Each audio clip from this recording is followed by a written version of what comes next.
जय जगन्नाथ जय ओडिशा। आसंतु आजिर टॉपिक रे जानिबा पृथ्वीर विभिन्न देशर मुद्रा संपर्क रे केउं देशर मुद्रा को कौन कहती आजिर विषय रे जानिबा। भिडियोटी को स्किप न करी शेष पर्यंत देखंतु। दयाकरी भिडियोटी को शेष पर्यंत देखंतु, अनेक गुड़िए कथा जानि परिबे।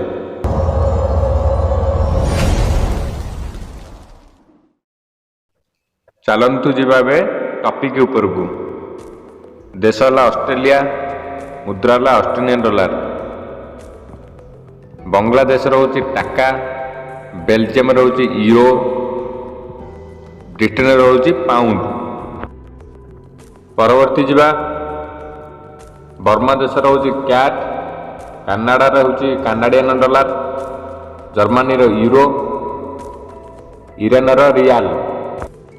बर्तमान जीवा परवर्ती को भारतर मुद्रा को रुपी बोली कह जाए, श्रीलंकार मुद्रा को रुपी बोली कह जाए, चीन मुद्रा को यूरान बोली कह जाए, चेकोस्लोवाकिया मुद्रा को कोरोना बोली कह जाए, डेनमार्क मुद्रा को क्रोन बोली कह जाए, फ्रांस मुद्रा को यूरो रे धरा जाए, पाकिस्तान मुद्रा को रुपी बोली कह जाए, पोलैंड मुद्रा को लोटी बोली कह जाए, इंडोनेशिया मुद्रा को रुपया बोली कह जाए, इराक मुद्रा को डिनार बोली कह जाए, इटाली मुद्रा को यूरो बोली कह जाए, जापान मुद्रा को येन रे धरा जाए,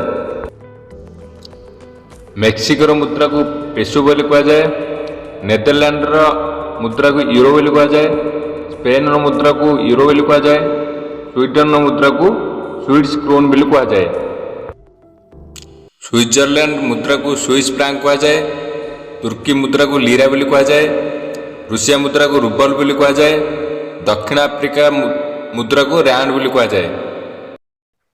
जीवा परवर्ती नॉर्वे मुद्रा को क्रोन बोली कह जाए, पोर्तुगाल मुद्रा को यूरो बोली कह जाए, पानामा मुद्रा को बालबोआ कह जाए, इथियोपिया मुद्रा को डॉलर बोली कह जाए। भिडियोटी को शेष पर्यंत देखिथिबारु आपण मानकु बहुत बहुत धन्यवाद। जय जगन्नाथ, जय हिंद, वंदे उत्कल जननी।